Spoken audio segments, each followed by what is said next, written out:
राधे राधे सभी को। कैसे हैं आप सभी? आशा है आप सब कुशल मंगल होंगे। और जैसा कि आप जानते हैं, हमने एक कंप्यूटर पीवाईक्यू सीरीज स्टार्ट की है जो कि एसएससी मेंस से रिलेटेड है, चाहे वो सीजीएल का हो चाहे वो सीएचएसएल का हो। 2025 के जो मेंस के एग्ज़ाम होने वाले हैं उसको ध्यान में रखते हुए हमने ये सीरीज़ निकाली है। और आज इस सीरीज़ का थर्ड वीडियो रहने वाला है और इस वीडियो में हम जो 2024 में सीएचएसएल हुआ था, उसका जो मेंस हुआ था, उसके क्वेश्चंस को हम लगाने वाले हैं। अगर आपको याद होगा तो सीएचएसएल जो मेंस हुआ था, जो कि 18 नवंबर 2024 को हुआ था, आज हम उसको सॉल्व करने वाले हैं और समझेंगे कि किस तरह से क्वेश्चंस जो हैं वो पूछे जाते हैं। और आप ये अगर आप इस सीरीज में बने रहेंगे तो मैं आपको 100% गारंटी बता देता हूं कि आपको एक एनालिसिस मिल जाएगा, जो हमारा मोटो है, जो हम करने की कोशिश कर रहे हैं। आपको एनालिसिस मिल जाएगा कि किस तरह से जो है एसएससी मेंस में कंप्यूटर सब्जेक्ट के क्वेश्चन पूछे आते हैं, कौन से टॉपिक जो हैं वो इंपॉर्टेंट हो जाते हैं with respect to computer. And ऐसे ही क्वेश्चन पूछे जाएंगे, तो इस सीरीज को देखना ना भूलें, लास्ट तक बने रहिए। तो बिना देरी करे आज की हम सीरीज स्टार्ट करेंगे। चलेंगे अपने थीम श्लोक की तरफ, जो कि है अभ्यास वैराग्यम तनिरोधः, यानी कि अभ्यास और डिटैचमेंट, वैराग्य, दो ऐसी चीज़ें हैं जो बहुत इंपॉर्टेंट हो जाती हैं अगर आपको अपने मन को या फिर अपने माइंड को कंट्रोल करना है तो। क्योंकि आपको पता है कि सब चीज़ें जो है माइंड से है। आप पॉजिटिव फील करेंगे, दिमाग में पॉजिटिव थॉट्स लाएंगे, तो आप जो है सक्सेस के और करीब आ जाएंगे। वहीं अगर आप अपने जीवन में नेगेटिविटी को, नेगेटिव एनर्जी को, नेगेटिव थॉट्स को ज़्यादा इंपॉर्टेंस देंगे, तो आप अल्टीमेटली एक स्टेप बैक जा रहे हैं। तो याद रखना, practice and detachment are the key to control the mind. ठीक है, इसी श्लोक को ध्यान में रखते हुए स्टार्ट करते हैं आज की क्लास। चलते हैं आज के पहले क्वेश्चन की तरफ। और आपको पता है सीएचएसएल मेन में 15 क्वेश्चन पूछे जाते हैं, तो आज जो है कि क्लास जो है वो रिलेटिवली शॉर्ट रहने वाली है, क्योंकि हम ओनली 15 क्वेश्चन लगाने वाले हैं। बट ये मैं आपको भरोसा दिलाता हूँ कि ये क्लास जो है याद कर रहेगी। ऐसा नहीं है कि हम चीज़ें डिस्कस नहीं करेंगे, हम हर चीज़ जो है डिस्कस करेंगे और आपके लिए बहुत ही फ्रूटफुल क्लास रहने वाली है। तो लास्ट तक ज़रूर देखिएगा इस वीडियो को। तो आज के दिन का पहला क्वेश्चन है, what application software is utilised for managing extensive data collections and executing queries. Last class में मैंने आपको बताया था कि एप्लीकेशन सॉफ्टवेयर क्या होता है। इस क्लास में क्वेश्चन पूछा गया है कि ऐसा कौन सा एप्लीकेशन सॉफ्टवेयर है जो कि डेटा कलेक्शन और क्वेरीज को एग्जीक्यूट करने में हेल्प करता है या फिर मैनेज करता है। क्वेरीज मतलब कि डेटा से रिलेटेड जो स्टेटमेंट होते हैं, जो क्वेश्चन पूछते हैं, उनको हम क्वेरीज बोलते हैं कंप्यूटर भाषा में। तो डेटा कलेक्शन, डेटा को कलेक्ट करना और उसको शॉर्ट वगैरह करना, एनालाइज वगैरह करना, ये कौन सा एप्लीकेशन सॉफ्टवेयर करता है? क्या वो पेंट है? क्या वो वर्ड प्रोसेसिंग सॉफ्टवेयर है? क्या वो डाटा मैनेजमेंट सिस्टम सॉफ्टवेयर है? क्या वो एंटीवायरस सॉफ्टवेयर है? तो आपको पता है एंटीवायरस सॉफ्टवेयर क्या करता है? इसका डेटा के कलेक्ट करने से कोई ताल्लुकात ही नहीं है। ये क्या करता है? ये सिक्योरिटी में हेल्प करता है। ये डिटेक्ट करता है, प्रिवेंट करता है एंड रिमूव वायरस या फिर मालवेयर फ्रॉम द सिस्टम। वहीं पेंट की बात करें तो पेंट क्या करता है? ये ग्राफिक एडिटिंग सॉफ्टवेयर है।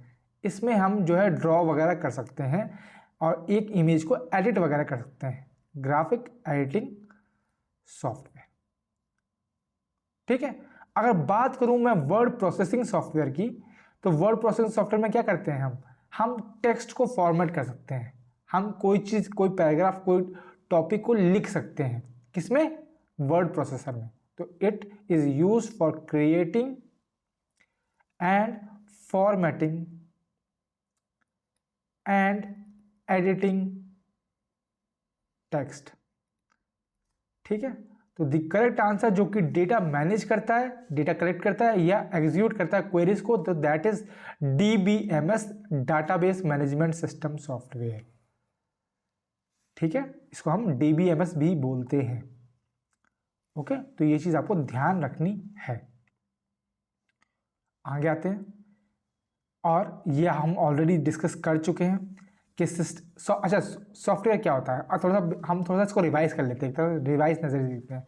तो सॉफ्टवेयर की अगर मैं बाय डिफॉल्ट डेफिनेशन बोलूं, जो कि पूछते हैं SSC क्वेश्चंस, कि मतलब आपको बोल दिया जाएगा कि ये फलाना फलाना फंक्शन है, ये किस चीज़ को रिप्रेजेंट करता है, तो याद रखना software is a set of program that governs the functioning of a computer. Computer क्या फंक्शन परफॉर्म करेगा, वो जो प्रोग्राम्स होते हैं, जो लाइंस लिखी होती हैं, जो इंस्ट्रक्शंस होते हैं, दैट इज सॉफ्टवेयर।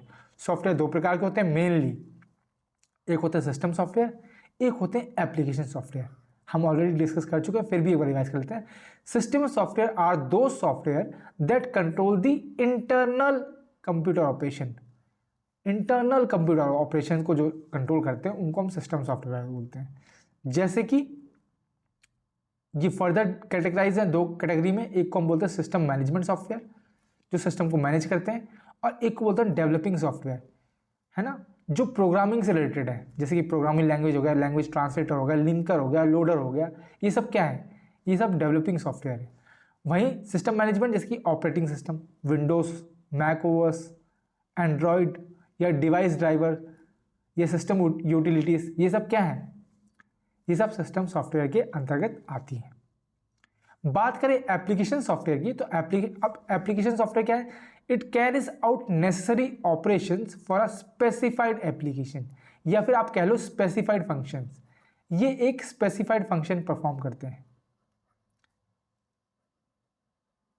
ठीक है, दो तरह के होते हैं, एक को हम बोलते हैं जनरल पर्पस सॉफ्टवेयर, एक को हम बोलते हैं स्पेसिफिक पर्पस सॉफ्टवेयर। अच्छा, ये एल जो है, ये यहाँ का एल यहाँ आ गया है ना, चलो कोई बात नहीं।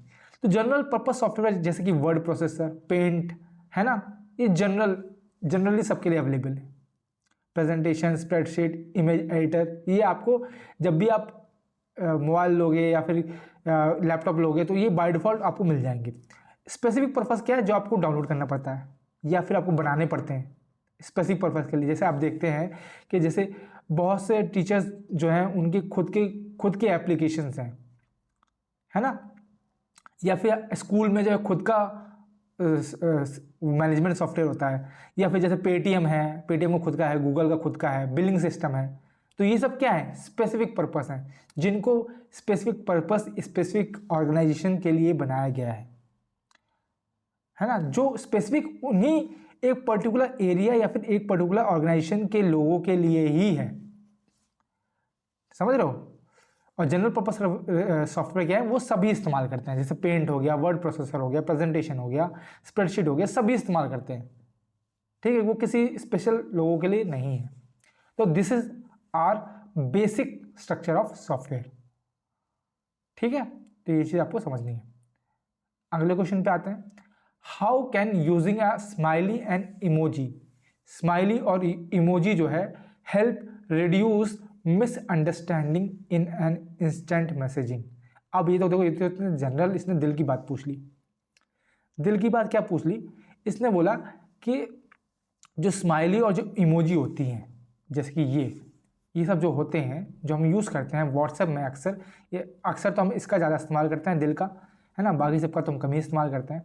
तो ये जो दिल वगैरह है जो हम इस्तेमाल करते हैं, ये किस तरह से मिसअंडरस्टैंडिंग होने से या कम करती है, मिसअंडरस्टैंडिंग को किस तरह से कम करती है। अब ये तो वही बता सकते हैं जिसको दबा के इस्तेमाल करते हैं। फिर भी अगर हम ऑप्शन के थ्रू देखें, by replacing word that could be misinterpret, वो ऐसे शब्दों को रिप्लेस कर देती हैं जिसका हम गलत मतलब समझ सकते हैं। बिल्कुल गलत जवाब। वर्ड को रिप्लेस नहीं करती हैं वो। बाय शॉर्टनिंग दी मैसेज कंटेंट, मैसेज के कंटेंट को शॉर्ट कर देती हैं, ये बात बिल्कुल सही है, लेकिन ये इससे मिसअंडरस्टैंडिंग की कोई दिक्कत नहीं है। ठीक है, अगर आप लिखो सैड, लिखो आई एम वेरी सैड, या फिर आप ये वाली इमोजी भेज दो, है ना, तो इससे मिसअंडरस्टैंडिंग थोड़ी कम होगी। आप लिख रहे हो आई एम वेरी सैड, या फिर मैं दुखी हूँ, या फिर आज कुछ हो गया, या फिर ऐसी इमोजी भेज रहे हो, है ना, तो उससे मिसअंडरस्टैंडिंग थोड़ी कम हो रही है। समझ रहे हो, मैसेज कन्वे हो रहा है ये बात अलग है, लेकिन मिसअंडरस्टैंडिंग कन्वे दूर नहीं हो रही है। थर्ड ऑप्शन आते हैं by clarifying the sender's tone और इमोशनल इंटेंट। बिल्कुल सही बात, आपकी फीलिंग्स को ये इमोजी बताती है। सामने वाला समझ जाता है कि आप लास्ट में दिल भेज रहे हो, तो आपका क्या इरादा है, आपके मन में क्या चल रहा है। समझ रहे हो, तो इस तरह से क्या है, अंडरस्टैंडिंग हट जाती है। मान लो आपने गुस्से वाला भेज दिया है, और सामने वाला कुछ और मूड में है, तो वो समझ जाएगा भैया कि इससे ये समय ये वाली बातें करना सही नहीं है। ओके, समझ रहे हो, समझ रहे हो, यही हो गया। लास्ट ऑप्शन क्या था, bye eliminating the need of response, मतलब कि रिस्पॉन्स देने की जरूरत ही नहीं है, सिर्फ इमोजी भेज दो काम चल जाएगा, ऐसा नहीं है भाई। ठीक है, तो ये चीज़ भी समझ गए होंगे कि इमोजी का या स्माइली का यूज़ कहाँ होता है। ठीक है, आगे आते हैं। Which of the following best describe the primary difference between broadband and dial up internet connection. Broadband और डायल अप इंटरनेट कनेक्शन का के बारे में कौन सी बात जो है बेस्ट डिफरेंस बता रही है, कि इन दोनों, ये दोनों अलग कैसे हैं, ये कौन सी बात बेस्ट बता रही है। उससे पहले आपको बताना चाहिए कि ये दोनों होते क्या है। तो बेसिकली ये सिस्टम को इंटरनेट से कनेक्ट करने के जरिए हैं। एक्चुअली कनेक्शन जो है 3 तरह के होते हैं, एक को हम बोलते हैं डायल अप, ये पहला, एक को हम बोलते हैं ब्रॉडबैंड, एक होता है हमारा वायरलेस। आज के टाइम पे जो हम मैक्सिमम यूज़ करते हैं वो वायरलेस का करते हैं, लेकिन स्टार्टिंग से वायरलेस नहीं था, धीरे धीरे इवॉल्व हुआ। ठीक है, पहले डायल अप आया, फिर ब्रॉडबैंड आया, फिर वायरलेस आया। डायल अप क्या है, इट इज़ ईजिली अवेलेबल। क्यों, क्योंकि भाई इसकी कॉस्ट जो है बहुत कम है ना, नॉर्मल फोन वगैरह जो है उससे भी फिक्स हो जाता है। ठीक है, ओके, इसलिए ये नॉर्मली जो है अवेलेबल हो जाता है, क्योंकि लो कॉस्ट भी है। ब्रॉडबैंड क्या है, जिसमें हमें जो है टेलीफोन जो है can be used with internet connection, उसको हम ब्रॉडबैंड बोलते हैं। ये आपने देखा होगा टीवी वगैरह में, या फिर जब कंप्यूटर पढ़ता है आपने इमेज वगैरह देखी होगी। ठीक है, एक टेलीफोन लगा रहता है ना, वो चीज़ है ये। पर ये डायल अप से थोड़ा सा फास्ट होता है। ठीक है, इसलिए आप कह सकते हो कि पहले डायल अप आया, फिर ब्रॉडबैंड आया, फिर ब्रॉडबैंड से फास्ट वायरलेस होता है, इसलिए अब वायरलेस चल रहा है। और हमेशा इसको वायर की जरूरत होती है, always on type of connection, हमेशा इसको वायर की जरूरत है, बिना वायर के ये सेटअप नहीं किया जा सकता। वायरलेस जो है, इसका मतलब क्या है, इसको वायर की जरूरत ही नहीं है, फोन लाइन की जरूरत ही नहीं है, इसमें फोन लाइन की जरूरत है ब्रॉडबैंड में। ठीक है, और बहुत ही इजी होता है इसको सेटअप करना, क्योंकि इसमें वायर की जरूरत ही नहीं है ना, आपको देखना ही नहीं है भाई कौन सा वायर कहाँ जोड़े, इसकी जरूरत ही नहीं है भाई। वाईफाई कनेक्शन से सीधा इसको हम सेटअप कर सकते हैं, और कहीं भी सेटअप कर सकते हैं। इसलिए इसकी लोकेशन भी ऐसा नहीं है कि भाई, ब्रॉडबैंड जो है आप ये समझो कि जो हिल्स एरिया है वहाँ पे वायर्स को सेट करने में कितना टाइम लगेगा, कितनी दिक्कत होगी। तो ऐसी ये ब्रॉडबैंड जो है हर जगह इस्तेमाल नहीं किया जा सकता, पर वायरलेस जो है वो हर जगह इस्तेमाल कर सकता है। ठीक है, और इसमें सैटेलाइट के थ्रू जो है कम्युनिकेशन किया जाता है, ये चीज़ आपको पता होनी चाहिए। और ये वायरलेस जो है वो ब्रॉडबैंड और डायल अप दोनों से फास्ट होता है। ठीक है, आई होप आप समझ गए होंगे।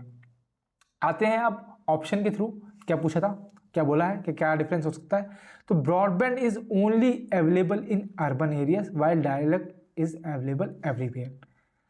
ब्रॉडबैंड जो है सिर्फ अर्बन शहरी इलाकों में ही अवेलेबल है, गलत बात है भाई। ब्रॉडबैंड वहाँ पे अवेलेबल है जहाँ पे जो है तार का इजीली कनेक्शन दे सकते हैं। समझ रहे हो, क्योंकि तार जोड़ना है टेलीफोन में, आपने देखा होगा ना, वो ऐसे ऐसे टेलीफोन आते थे, है ना, ऐसे रखे रहते थे, ठीक है, और इसको तार से कनेक्ट किया जाता था, तो ये ब्रॉडबैंड थे। तो जहाँ तार जा सकता है बस वहीं पे यही कनेक्ट हो सकते हैं।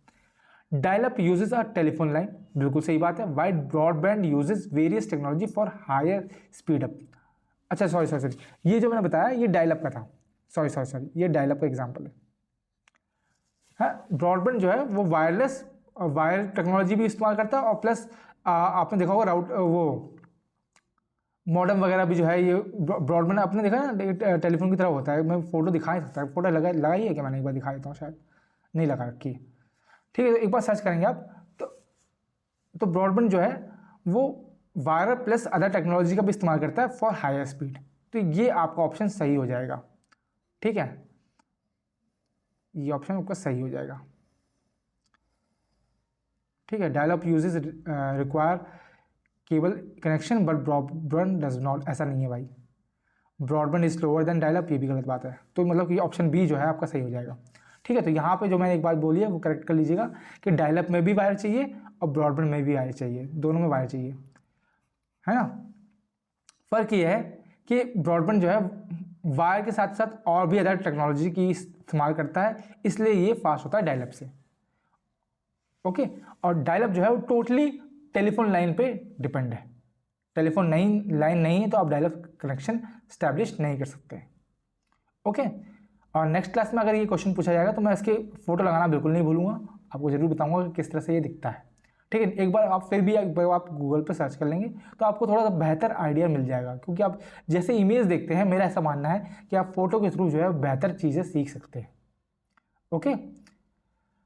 आगे आते हैं, which of the following is considered the first mechanical computer designed by Charles Babbage.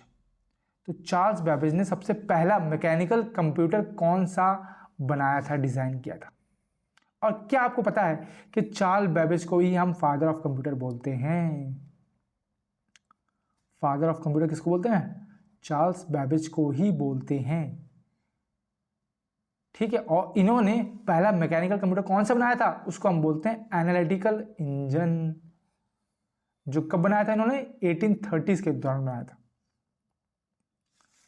ये आप देख सकते हैं, ये आपका एनालिटिकल इंजन है, ये मैकेनिकल कंप्यूटर था, इसको चलाने के लिए लोग चाहिए, और ये सिंपल कैलकुलेशन ही कर पाता था, प्लस माइनस वगैरह ही कर पाता था, ओके। तो ये चीज़ आपको ध्यान रखनी है, ये पहला मैकेनिकल कंप्यूटर था जो चार्ल्स बेबेज ने बनाया था।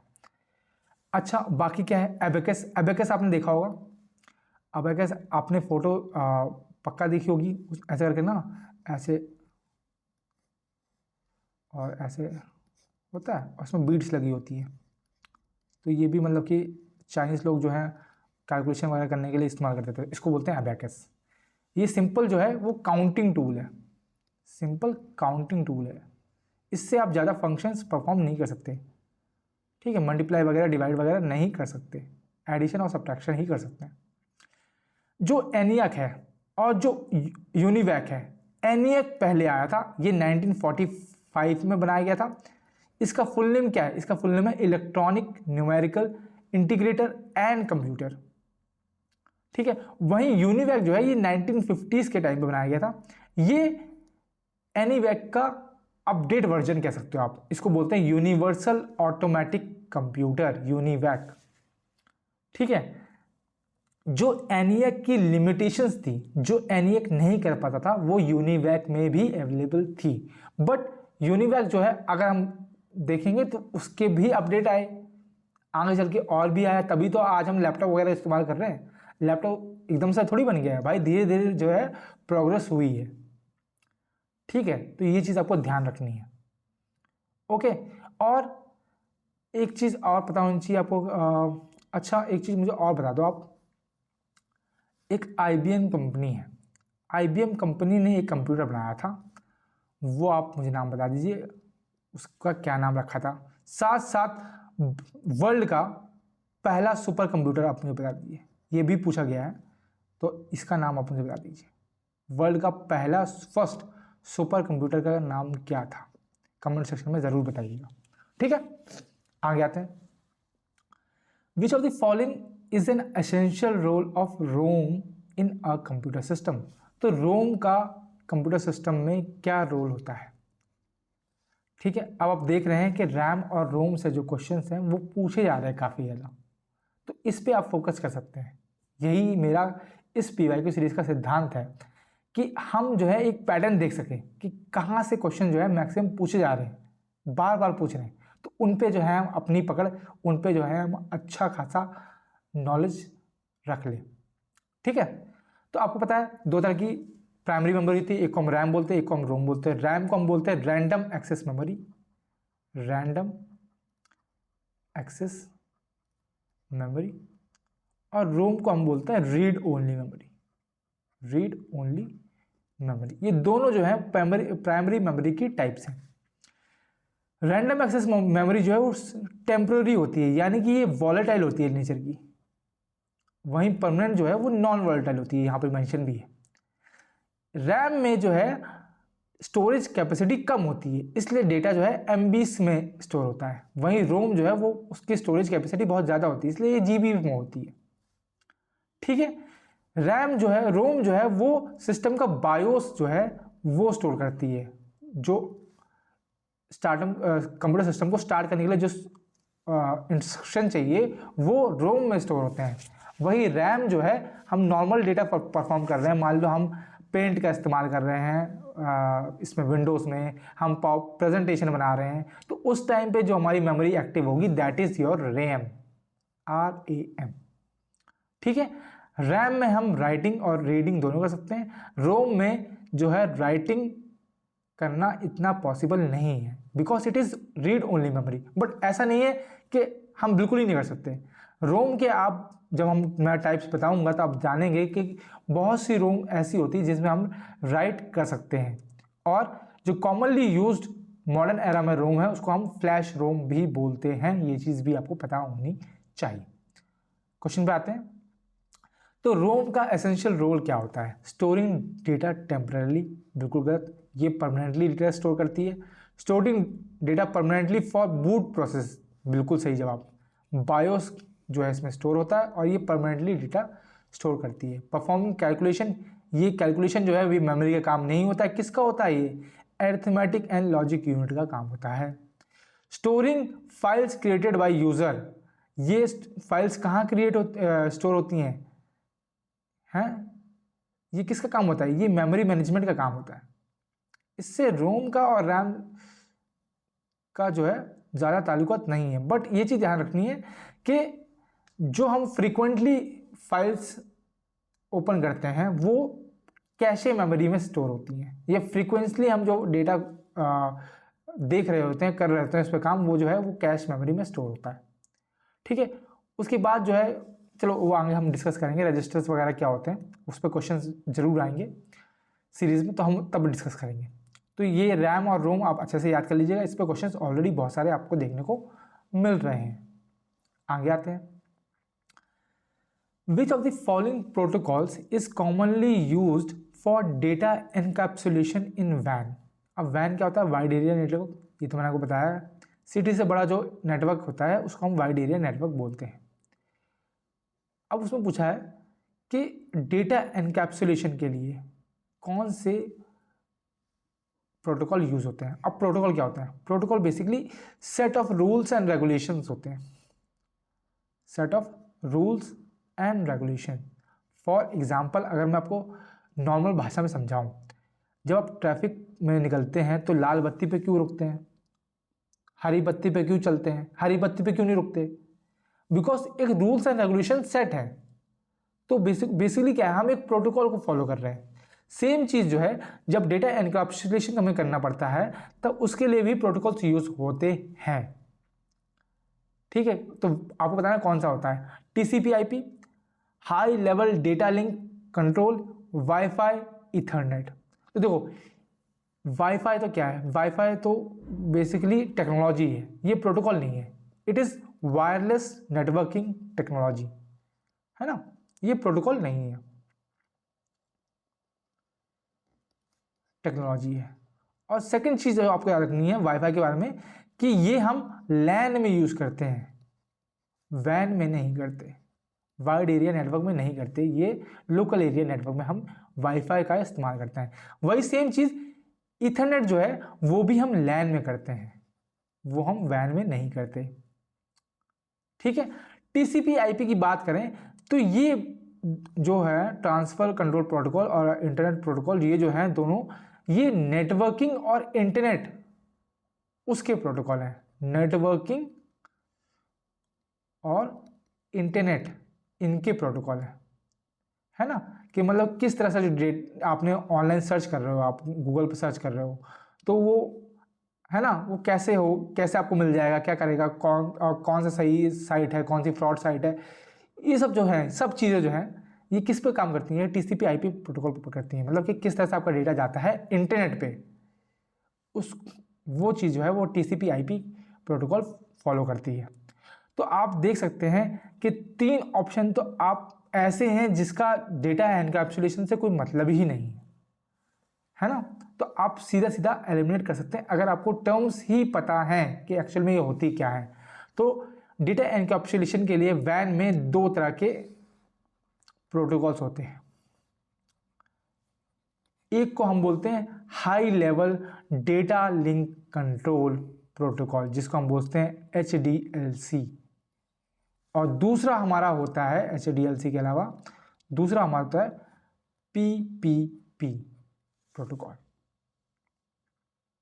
ठीक है, एक्चुअल में तो 3 होते हैं, पर ये PPP होता है पॉइंट टू पॉइंट प्रोटोकॉल, और HDLC क्या होता है, इन दोनों में हम थोड़ा सा डिफरेंस देख लेते हैं। पहली बात आप नाम से समझ जाइए, पॉइंट टू पॉइंट प्रोटोकॉल यानी कि ये जो डेटा है ये डिलीवर करता है दोनों को, सिंक्रोनस और असिंक्रोनस लिंक को, और वहीं HDLC जो है वो सिर्फ सिंक्रोनस लिंक पे ही काम करता है, सिर्फ वहीं पे डेटा भेजता है।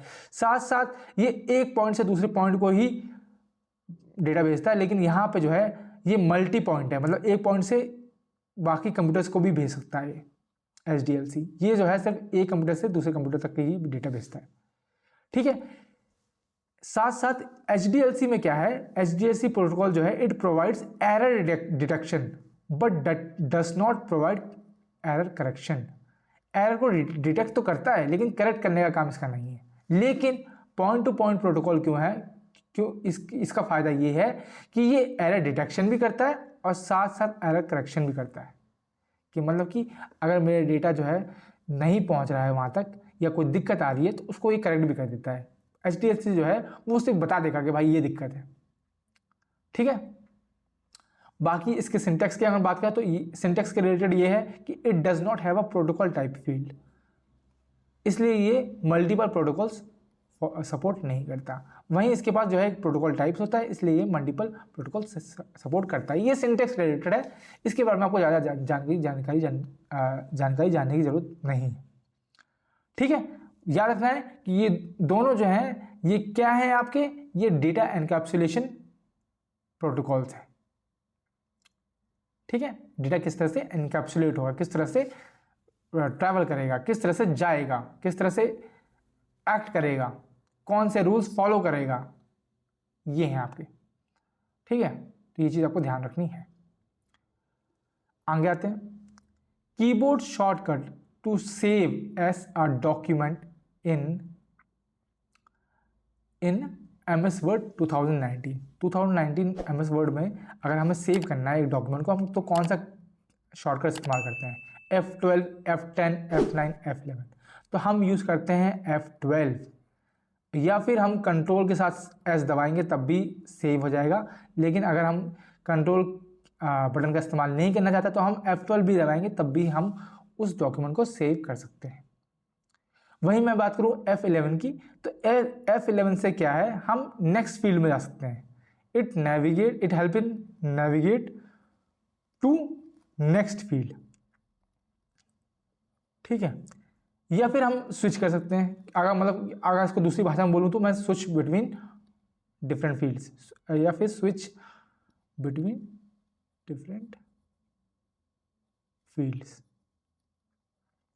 F9 की बात करूं तो ये हेल्प करता है अपडेट करने के लिए, अपडेट फील्ड्स इन डॉक्यूमेंट।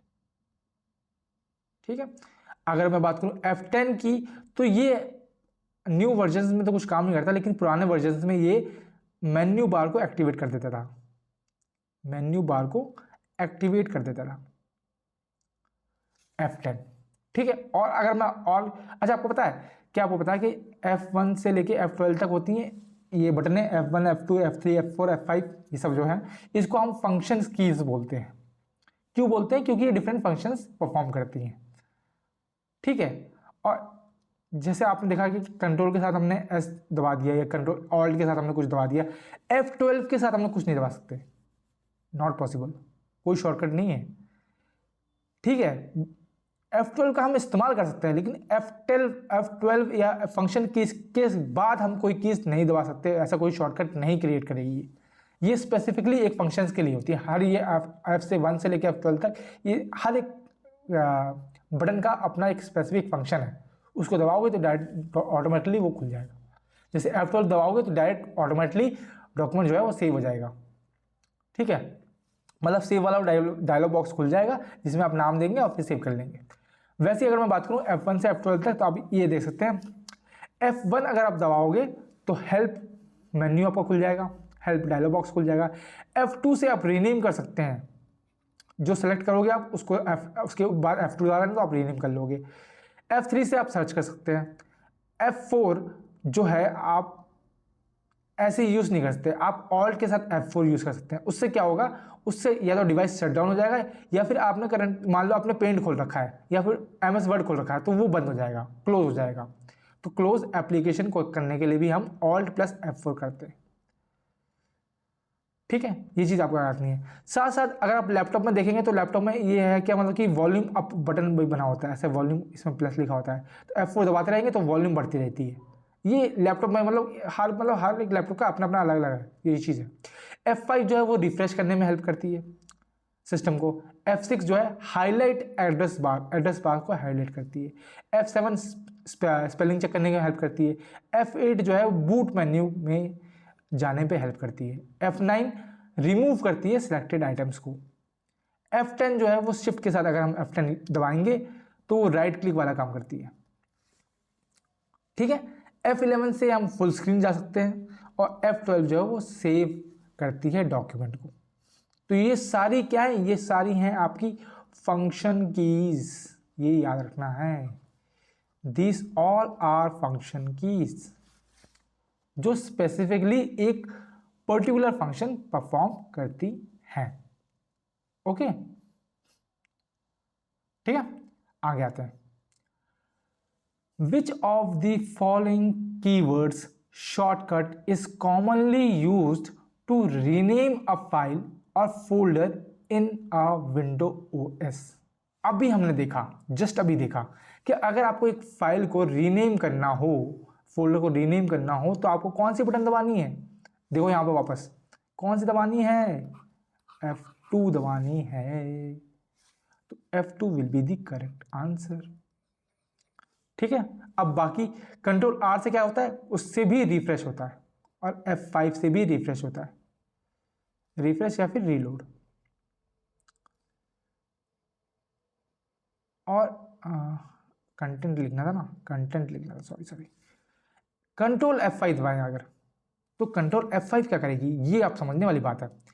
इसको हम बोलते हैं कंप्यूटर भाषा में, it is known as hard refresh या फिर hard reloading.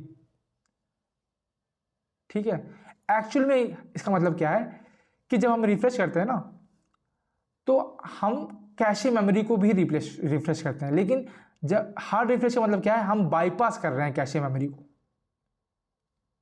Bypass the cache, that is known as hard refresh. वो हम कंट्रोल F5 से करते हैं। ऑल्ट अगर एंटर दबाएंगे हम, तो ये प्रॉपर्टीज विंडो ओपन कर देगी, विंडो जो है ओपन कर देगी उस फाइल या फोल्डर की जिस पे हमने सेलेक्ट कर रखा है। मतलब कि जैसे अब सपोज ऐसी फाइल बना रखी है, इसका नाम है file1। ठीक है, इसको आपने सेलेक्ट कर लिया, सेलेक्ट कर लोगे तो ये ब्लैक टाइप का हो जाएगा, सेलेक्ट कर लिया। इसके बाद अगर हमने ऑल्ट एंटर कर किया तो इस file1 की प्रॉपर्टीज दिखाएगी। ठीक है, अगर आपने किसी फाइल को कर रखा है या किसी फोल्डर को कर रखा है जिसको सेलेक्ट कर रखा है, उसके बाद अगर आप ऑल्ट एंटर कर रहे हैं तो उसके बारे में उसकी प्रॉपर्टीज विंडो खुल जाएगी। ठीक है, और प्रॉपर्टीज विंडो से भी आप रीनेम कर सकते हैं, ये तो आपको पता ही होगा। ठीक है, आगे आते हैं, थोड़े से और हम जानते हैं और शॉर्टकट आप याद कर लीजिए, जैसे कि मतलब कि मेन मैं बता देता हूँ। एक तो कॉपी कट पेस्ट का तो आपको याद रिवाइज करना ही करना है, कट पेस्ट और रीडो का, ये 4 आप याद कर लो क्योंकि इसके बारे में बार बार क्वेश्चन बनते हैं। ठीक है, इसको मैं बार बार रिवाइज फिर से कर रहा हूँ। कंट्रोल, अगर कॉपी करना है किसी चीज़ को आपको तो Ctrl+C, कंटेंट कॉपी करना है MS वर्ड या फिर वर्ड प्रोसेसर, कहीं पे भी, नोटपैड वगैरह, कहीं पावर पॉइंट वगैरह, कहीं पे भी। कट करना है तो Ctrl+X, पेस्ट करना है तो Ctrl+V, और रीडो करना है तो Ctrl+Z। सॉरी, रीडो है क्या अंडो है, ये मैं कंफ्यूज हो जाता हूँ यार हर बार। ठीक है, तो ये 4 शॉर्टकट आपको याद रखने हैं। ओके, आगे आते हैं। What is the function of CPU following the commencement of DMA soft transfer. CPU क्या फंक्शन परफॉर्म करता है जब DMA ट्रांसफर हो रहा है। अब DMA क्या होता है? DMA का मतलब है direct memory access, direct memory access. तो एक्चुअल में क्या होता है, जब DMA ट्रांसफर हो रहा होता है तो जो DMA कंट्रोलर होता है, पहले हम एक बार ऑप्शन देख लेते हैं फिर मैं आपको समझाता हूं। ठीक है, it is free to perform other task while the transfer is handled by the DMA controller. It actively manage each bit by transfer, गलत है बिल्कुल। It handles the entire data transfer, नहीं भाई ये पॉसिबल नहीं है। ठीक है, it must remain idle until the DMA transfer is complete. It must remain, must आ गया भाई। CPU को ऐसा जरूरी नहीं है कि CPU जो है खाली ही बैठा रहे जब तक DMA ट्रांसफर हो रहा है कि नहीं हो रहा है। DMA ट्रांसफर का मतलब क्या है कि फाइल ट्रांसफर हो रही है या फिर इंस्ट्रक्शन ट्रांसफर हो रहा है, इंस्ट्रक्शन हो रहा है, कोई परफॉर्म हो रहा है, तो इसमें CPU का रोल बताना है। तो CPU भाई देखो, आपने पहला ऑप्शन देखो, सी ऑप्शन देखो, सी ऑप्शन पहला ऑप्शन बोला कि DMA कंट्रोलर जो है वो इस ट्रांसफर को संभालेगा और दूसरा बोला है कि CPU संभालेगा, तो दोनों में से एक चीज़ तो गलत होंगी। तो ऑप्शन नंबर सी गलत है, CPU नहीं संभालता है। जब भी DMA ट्रांसफर होता है, जब भी DMA ट्रांसफर होता है, डायरेक्ट मेमोरी एक्सेस ट्रांसफर होता है, तो DMA कंट्रोलर जो है वो इस चीज़ को संभालता है। ठीक है, वो बोलता है CPU बॉस ये प्रोसेस जो है, इसका ट्रांसफर, जो डेटा ट्रांसफर हो रहा है ये मैं संभाल लेता हूँ, आप जो है आप फ्री रहो, आपको कुछ और करना तो कुछ और कर लो, नहीं तो आप शांति से चेयर लगा के बैठो। तो उस टाइम पे CPU फ्री रहता है, CPU फ्री रहता है। अब कब तक फ्री रहता है? अगर CPU के पास और कोई काम नहीं है तो, अगर काम है तो वो CPU जो है उस खाली समय में वो काम कर सकता है। It can perform other task, और इसी वजह से जो है DMA कंट्रोलर जो है वो डेटा ट्रांसफर प्रोसेस संभाल रहा है, CPU अदर काम संभाल रहा है। ये क्या कर रहा है? ये बेसिकली आपकी सिस्टम की एफिशिएंसी को इंक्रीज कर रहा है। एक टाइम पे आप मल्टी काम कर रहे हैं। एफिशिएंट क्या लिख रहा हूँ मैं? एफिशिएंटली लिख रहा था ना, एफिशिएंसी इंक्रीज, एफिशिएंटली लिख दिया मैंने, कोई बात नहीं, समझ जाओगे आप। तो ये सिस्टम की एफिशिएंसी को इंक्रीज करता है ये प्रोसेस, ये मतलब की चीज़, समझ रहे हो? तो option number first will be the correct answer. ठीक है, कि DMA ट्रांसफर जो है वो DMA कंट्रोलर संभालता है। ठीक है, थोड़ा सा और जान लेते हैं। DMA का मतलब मैंने बता दिया, direct memory access. It is design by Intel, ये इंटेल सबसे पहले लिखा आया था, to transfer data at fastest rate. अब रीजन मैंने बताया आपको कि जो ट्रांसफर हो रहा है वो DMA कंट्रोलर संभाल रहा है, CPU खाली है, CPU के पास कुछ और काम आया तो कर दिया, नहीं आया तो मतलब कि पर्टिकुलरली क्या है, जो ट्रांसफर वो एक बॉडी संभाल रही है, जाहिर सी बात है वो काम जो है तेजी से होगा ही होगा। It allows the device to transfer the data directly from memory without any interference of CPU। CPU का कोई इंटरफेरेंस की जरूरत है ही नहीं, क्योंकि डीएमए कंट्रोलर ने बोल रखा है भैया जो चाचा जी आप कुर्सी डाल के बैठ जाओ, आप कुछ मत करो, सब मैं संभाल लूंगा। ठीक है, और याद रखना डायरेक्टली टू और फ्रॉम मेमोरी से डायरेक्ट ट्रांसफर करता है, सीपीयू को बीच में आने की जरूरत नहीं पड़ती है। Using DMA controller the device request the CPU to hold its data address and control bus so the device is free to transfer data directly from the memory. ये इसकी फंक्शनैलिटी बता रहा है कि जब डीएमए कंट्रोलर जब हम use करते हैं तो डिवाइस जो है रिक्वेस्ट करता है सीपीयू से कि आप बस डेटा को पकड़ के बैठो या एड्रेस उसका पकड़ के बैठो, कंट्रोल बस को पकड़ के बैठो, बाकी क्यों, ताकि डिवाइस जो है वो फ्री रहे कभी भी ट्रांसफर करने के लिए। ठीक है, क्योंकि वो कंट्रोल कौन कर रहा है, डीएमए कंट्रोलर कंट्रोल कर रहा है। ठीक है, तो आई होप ये चीज़ आपको समझ में आई होगी। ये बेसिक फंक्शनैलिटी है, इंटीरियर फंक्शनैलिटी है, ये आपको ज़्यादा मतलब कि अगर समझ में नहीं आ रही है तो एक बार मैं जब पूरा जो स्टार्टिंग से समझाऊंगा, मैं जब मैं कंप्यूटर का वन शॉट वगैरह करवाऊंगा इन फ्यूचर, अगर लोगों को ज़्यादा मतलब मेरा तरीका जो है वो पसंद आया तो मैं कोशिश करूंगा कि एक वन शॉट जो है मैं उसमें सब चीज़ें जो है अच्छे से एक्सप्लेन कर सकूं, ताकि कोई भी एग्ज़ाम हो उसकी आपको हेल्प आसानी से मिल सके। तो वहाँ पर मैं आपको क्लियर चीज़ें समझाऊंगा कि किस तरह से जो है हर एक चीज़ स्टेप बाय स्टेप किस तरह से जो है चीज़ें परफॉर्म होती हैं, किस तरह से जो है प्रोसेस परफॉर्म होते हैं, किस तरह से डाटा ट्रांसफ़र होता है। ओके, आगे आते हैं। In symmetric encryption how many keys are used to encrypt and decrypt data. अब देखो एनक्रिप्शन का मतलब क्या है कि हम अपनी सेंसिबल डेटा को दूसरे की तरफ भेज रहे हैं, उसके लिए हमें चाहिए कि भैया बीच में कोई हमारा हैकर जो है इस डेटा को चुरा ना ले। तो हम क्या कर रहे हैं, इसको कोड की लैंग्वेज में चेंज कर रहे हैं। ठीक है, उस कोड की लैंग्वेज में सेंसिबल डेटा को चेंज कर रहे हैं, उसको हम बोलते हैं एनक्रिप्शन। ठीक है, और डिक्रिप्शन बोल रहे हैं कि जब हम कोड को वापस ओरिजिनल मैसेज में चेंज कर रहे हैं, जब लास्ट में पहुंच गया ओरिजिनल मैसेज में, जब लास्ट में मतलब यहां से भेजा गया, यहां से भेजा आपने, फिर लास्ट में जो है 2 नंबर के पास पहुंच गया, फिर ये और इसको ओरिजिनल मैसेज देखना है, आपने तो कोड में भेज दिया, कोड में हो गया डेटा, तो जब लास्ट में आप जो कोड को ओरिजिनल मैसेज में चेंज करोगे तो उसको बोलते हैं decryption of data.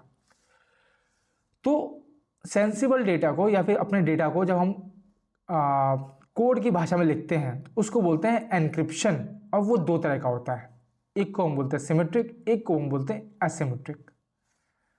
Symmetric data में याद रखना एक की इस्तेमाल होती है, अब और जो दूसरा प्रकार होता है सिमेट्रिक के अलावा उसको बोलते हैं असिमेट्रिक डेटा, असिमेट्रिक एनक्रिप्शन, उसमें हम 2 की का इस्तेमाल करते हैं।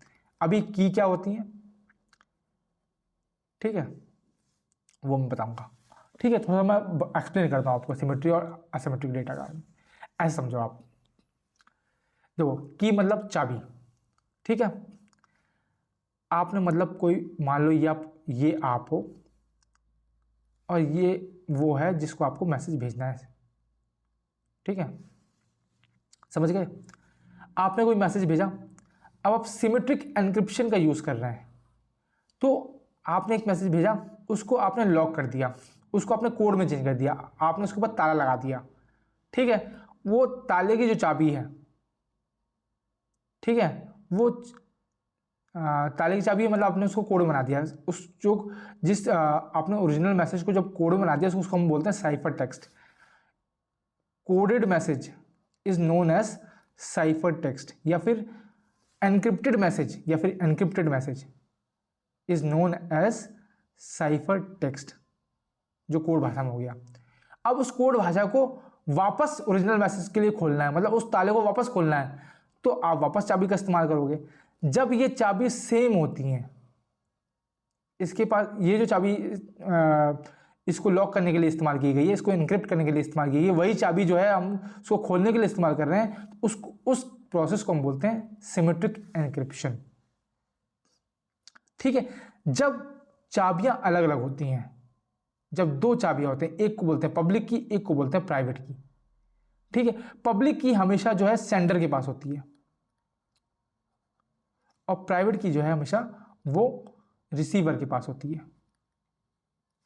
ठीक है, तो सेम चीज़ है, हमने डेटा को एन्क्रिप्ट कर दिया, लॉक कर दिया हमने पब्लिक की के साथ, हमने भेजा, वो साइफर टेक्स्ट में कन्वर्ट हो गया, साइफर टेक्स्ट दूसरे यूजर के पास गया, नंबर 2 के पास गया, उसने चाबी खोली, लेकिन उसने अपनी प्राइवेट की का इस्तेमाल किया और वो लॉक खुल गया।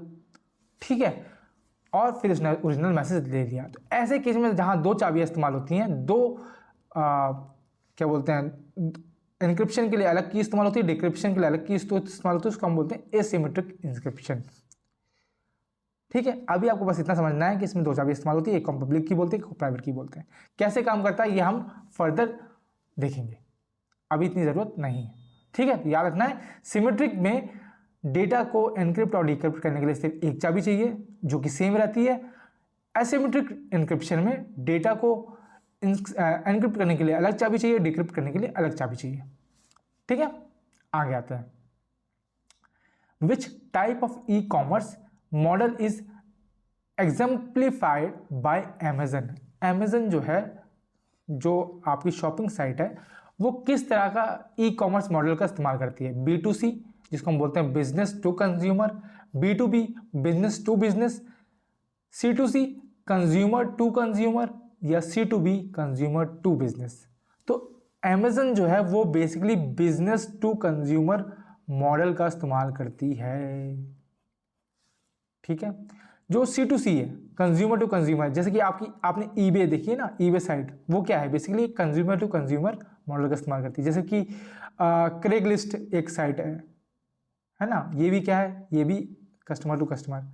और कस्टमर टू बिजनेस वाली अगर बात करूं तो जैसे आप इन्फ्लुएंसर देखते हैं, है ना, वो क्या है, कंज्यूमर टू बिजनेस। या फिर फ्रीलांसर जो है वो क्या है, वो कंज्यूमर टू बिजनेस है। अब तो एक्चुअल में क्या है, ई कॉमर्स मॉडल जो है बहुत प्रकार के होते हैं, मैं आपको दिखा देता हूँ।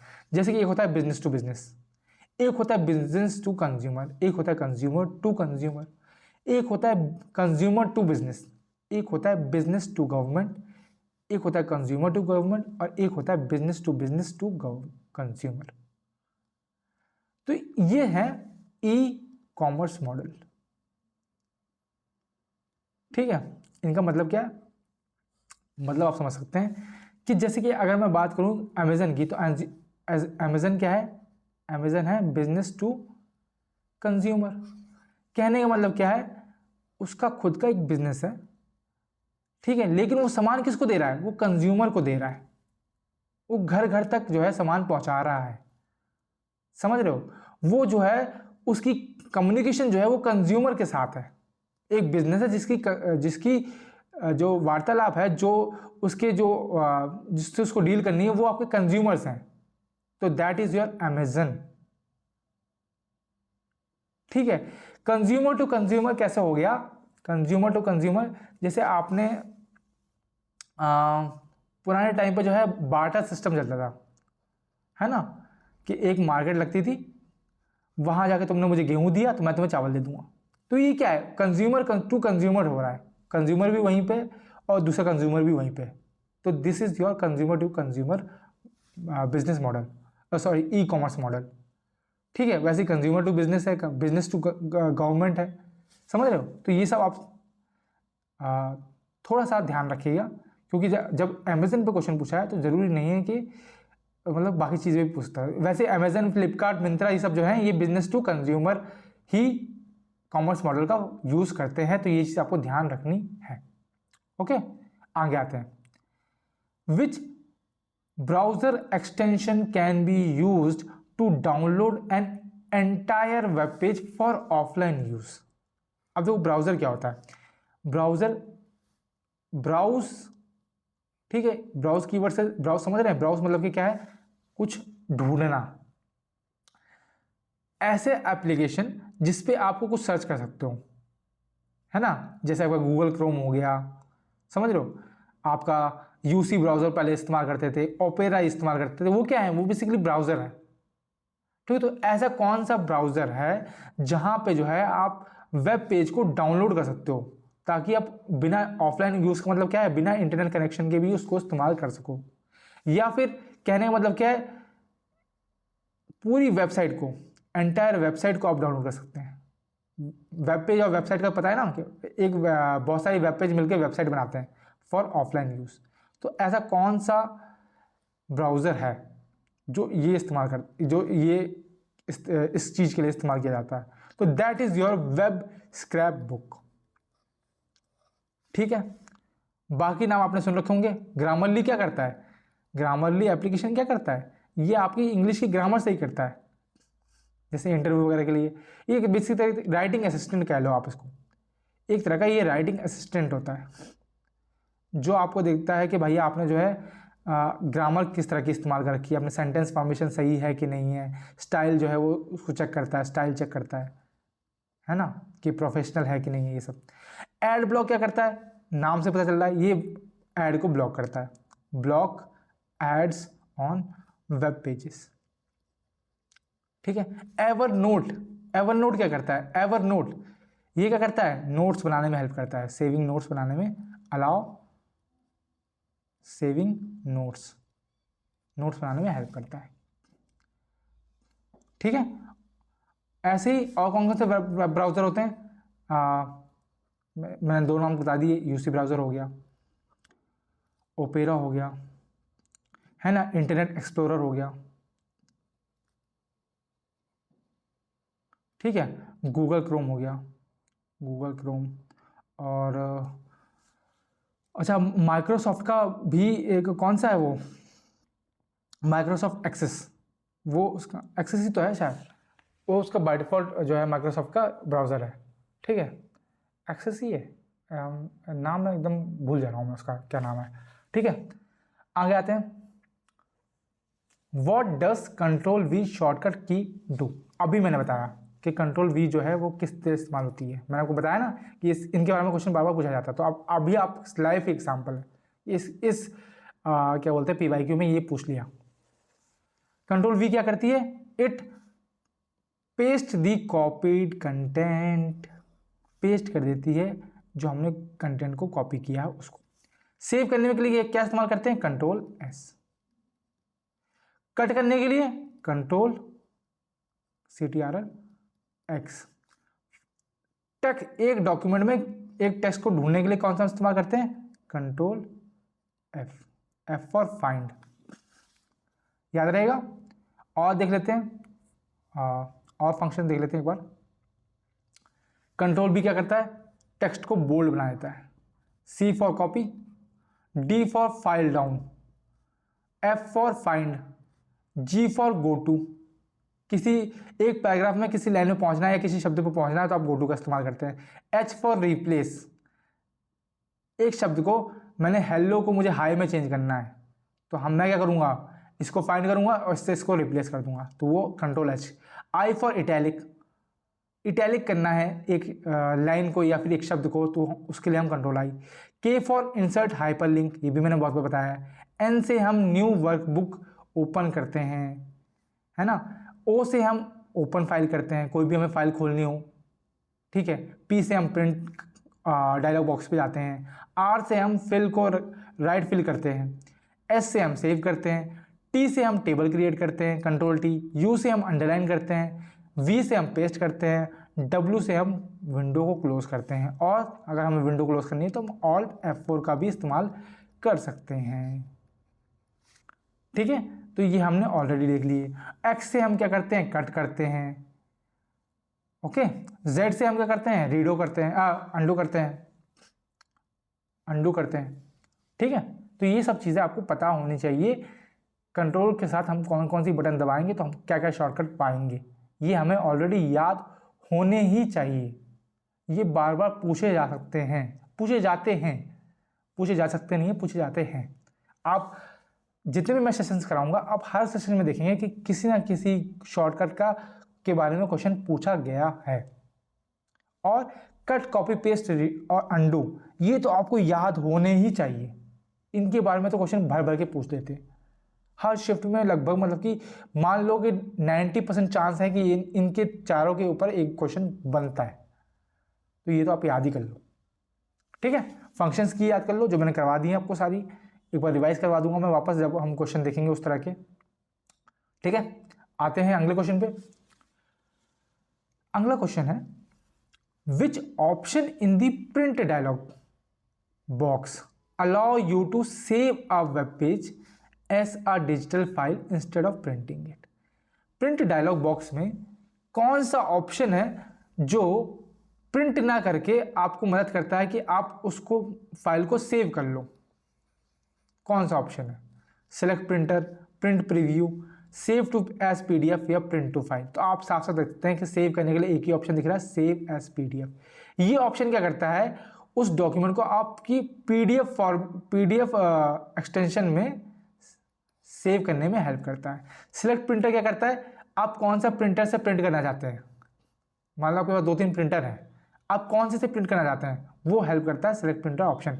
प्रिंट प्रीव्यू क्या करता है, ये मतलब कि प्रिंट होने के बाद जो आप A4 साइज पेपर में प्रिंट करेंगे, तो प्रिंट होने के बाद जो है वो कैसा दिखेगा वो कौन बताएगा, वो प्रिंट प्रीव्यू ऑप्शन बताएगा। प्रिंट होने से पहले बता देता है कि how web page will look when printed. Printed होने के बाद कैसा दिखेगा पहले ही बता देगा ये। प्रिंट टू फाइल का मतलब क्या है, ये save the print job as file in specific format, जिसको हम बोलते हैं PRN फॉर्मेट। PRN फॉर्मेट में ये फाइल को सेव करता है। ठीक है, तो ये चीज आपको पता होनी चाहिए। ओके, और कौन कौन से ऑप्शन आते हैं, देखिए ये आप देख सकते हैं, ये आपका प्रिंट डायलॉग बॉक्स है। ठीक है, यहाँ पे ऑप्शन आपको देखने को मिलते हैं। ये यहाँ पर सेव एज पीडीएफ दिख रहा है, इसका मतलब क्या है, ये आपको पीडीएफ की फॉर्मेट में सेव कर देगा डॉट पीडीएफ एक्सटेंशन से। ठीक है, ये प्रिंट नहीं करेगा, ये प्रिंट होने से पहले ही फाइल को डिजिटली सेव कर देगा। यहीं पे आपको सेलेक्ट प्रिंटर का ऑप्शन देखने को मिलता है, प्रिंट प्रीव्यू का ऑप्शन देखने को मिलता है। जो भी हमने ऑप्शन अभी देखे हैं ना, प्रिंट प्रीव्यू, ये सब ऑप्शन जो है इस पर क्लिक करेंगे तो हमको दिख जाएंगे। ठीक है, और ये बाकी सारे ऑप्शन है प्रिंट के, जैसे प्रिंट रेंज ऑल, मतलब सारे पेजेस आपको प्रिंट करने हैं। कॉपी, हर पेज की कितनी कॉपी करनी है। ओरिएंटेशन 2 तरह की होती है, पोर्ट्रेट और लैंडस्केप, है ना। पोर्ट्रेट का मतलब क्या है कि आपको इस तरह से प्रिंट करना है। लैंडस्केप मतलब क्या है, आपको इस तरह से, पेज के 2 साइड होते हैं ना, इस तरह से आपको। अगर A4 में लंबा लंबा प्रिंट करना है तो आप पोर्ट्रेट ओरिएंटेशन यूज़ करेंगे। अगर आपको ये विड्थ की तरह विड्थ चाहिए आपको, उसके लिए आप लैंडस्केप यूज़ करेंगे। पेपर जो है वो ऑप्शन कस्टम बाय डिफ़ॉल्ट रहता है, तो ये चीज़ आपको पता होनी चाहिए। और बाकी अगर हमें और सेटिंग जाननी है कि मान लो हमें क्या बोलते हैं, जो हमें पेज है वो ब्लैक एंड वाइट चाहिए, तो हम मोर सेटिंग्स में जाके ग्रे स्केल वगैरह एक ऑप्शन होता है, ग्रे स्केल, उससे हम जो है ब्लैक एंड वाइट प्रिंट करते हैं। ठीक है, और एक कलर ऑप्शन होता है जिससे हम कलर प्रिंट करते हैं। तो ये चीज़ भी आपको पता होनी चाहिए। आगे आते हैं, what does QR in QR code stand for. QR code जो है उसमें QR का क्या मतलब है, क्या उसका मतलब क्वांटम रीड है, क्या उसका मतलब क्विक रिजोल्यूशन है, क्वेरी रिस्पॉन्स है, या क्विक रिस्पॉन्स है। तो QR का मतलब होता है क्विक रिस्पॉन्स। ठीक है, क्या होता है, क्विक रिस्पॉन्स। और QR कोड आपका कुछ इस तरह का दिखता है। ठीक है, ये है माइक्रो QR कोड और ये है बड़ा वाला QR कोड। इसमें आप देख सकते हैं, ये आपने नोटिस किया होंगे, लेकिन आपको पता नहीं होगा, ये जो स्टार्टिंग के 2 डब्बे हैं, 2 स्क्वायर्स हैं, इनको हम बोलते हैं पोजिशनल ट्रैकिंग डिटेक्शन पैटर्न। ठीक है, और ये होती है मार्जिन। ठीक है, ये भी देख सकते हैं, ये भी पोजीशन डिटेक्शन पैटर्न है। इसकी वजह से हमें पता चलता है कि एक्चुअल में मतलब कि अगर सपोज किसी मोबाइल में भेजना है तो वो डिटेक्ट करने का काम किसका है, वो इसका है। और जो डेटा हम भेजते हैं वो डेटा वाला एरिया ये है, ये जो एरिया है ये आपका डेटा वाला एरिया है। ठीक है, कि क्या हम क्या भेज रहे हैं वो यहाँ पे है इस QR कोड में। समझ रहे हो, ये QR कोड की बेसिक क्या बोल दो, आप क्या बोलोगे इसको, डायग्राम बोल लो या फिर, है ना, या फिर कंपोनेंट्स वगैरह जो भी आप बोलो, नेमिंग वगैरह बोल लो आप, ये है बेसिक QR कोड। ठीक है, तो ये चीज़ आपको ध्यान रखनी है। ओके, तो यहीं पे हमारा जो है आज का सेशन समाप्त होता है। कैसा लगा आपको ये सेशन? क्या आपके लिए ये सेशन फ्रूटफुल रहा या नहीं रहा? कोई पॉइंट मैंने जो मिस किया हो एक क्वेश्चन के साथ, वो आप मुझे कमेंट सेक्शन में बता सकते हैं। साथ साथ हम और किन किन PYQs का जो है मतलब कि करें आने वाले मतलब उनका वीडियो बनाएं, ये आप भी मुझे सजेस्ट कर सकते हैं, क्योंकि 2024 के हमने तीनों शिफ्ट हमने कर लिए। हमने CGL के दोनों शिफ्ट कर लिए, है ना। 2 बार जो पेपर हुआ था मेंस का, जो 2 बार जो कंप्यूटर जिसमें सवाल पूछे गए वो कर लिया हमने, CHSL का कर लिया। अब हम जो है आने वाले वीडियोस में हम 2023 के जो मेंस पेपर हैं उनका हम डिस्कशन करेंगे, तो वो भी आप बिल्कुल उसके साथ बने रहिएगा, ठीक है। और बस मस्त रहिए, बिंदास रहिए, पढ़ते रहिए। मिलते हैं अगले वीडियो में, तब तक के लिए राधे राधे सभी को।